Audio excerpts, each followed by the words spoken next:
जी जींद पहुंचे आप? है जी। जींद पहुंचे आज क्या? आज जींद में भारतीय जनता पार्टी का जो आत्मनिर्भर भारत का अभियान है और उसकी एक कार्यशाला का आयोजन है। ये 25 सितंबर से 25 दिसंबर तक पंडित दीनदयाल उपाध्याय जी की जयंती से लेके और पूर्व प्रधानमंत्री अपने अटल बिहारी वाजपेयी जी की जयंती तक ये 3 महीने का आत्मनिर्भर भारत का संकल्प, ये आत्मनिर्भर भारत का जो संकल्प है ये स्वदेशी को बढ़ावा देना और स्वदेशी के बाद ये देश जब आज़ादी का 100वां वर्ष मनाए और ये विकसित राष्ट्र बने, इस बात को लेके स्वदेशी अपनाएंगे, स्वदेशी को आगे बढ़ाएंगे तो ये देश मजबूत होगा। और आर्थिक दृष्टि से जो आज देश हमारा चौथे नंबर का देश बना है, आने वाले समय में 2027 तक हम दुनिया के आर्थिक दृष्टि से तीसरा नंबर का देश बने और फिर जब हम 2047 में जब विकसित राष्ट्र बनेगा तो उस समय दुनिया का 1 नंबर का देश भारत बने।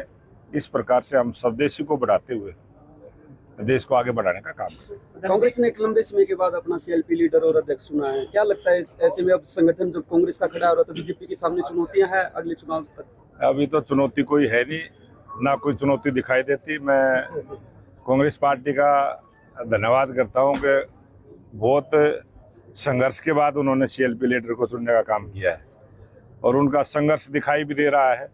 जिस प्रकार से उन्होंने प्रदेश अध्यक्ष की नियुक्ति की है उसमें भी अभी संघर्ष जारी है और रोज जिस प्रकार की खबरें आ रही है, जिस प्रकार की वीडियो आ रही है, ये सब आपके माध्यम से हरियाणा की जनता देख रही है।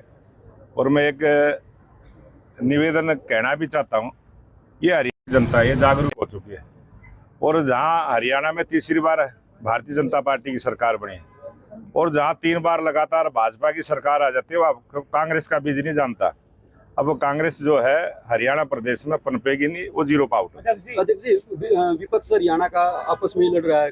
इनेलो की जो रोहतक में रैली और भूपेंद्र सिंह हुड्डा पर इनेलो लगातार कटाक्ष कर रहे हैं और उधर से हुड्डा साफ कर रहे हैं इनेलो पर कटाक्ष, क्या कहेंगे? ताऊ देवीलाल की जयंती का अवसर था और ताऊ देवीलाल की नीतियों में आस्था रखने वाले लोग बहुत हैं हरियाणा में और उन्होंने बहुत वर्षों के बाद, कई वर्षों के बाद जयंती रोहतक में मनाई है और बहुत अच्छा प्रोग्राम उनका रहा है। उनको बधाई भी देता हूँ, शुभकामनाएं देता हूँ। अध्यक्ष जी, जयप्रकाश का कहना है कि हमने तो अपना सीएलपी लीडर अध्यक्ष है, अब बीजेपी 1.5 साल हो चुके, अपना राष्ट्रीय अध्यक्ष क्यों नहीं चुन पाई? जाइए अब उनसे ये पूछना है कि उन्होंने राहुल गांधी को कब चुना था और कब तक के लिए चुना है, पहले वो अपना स्पष्ट करे बयान।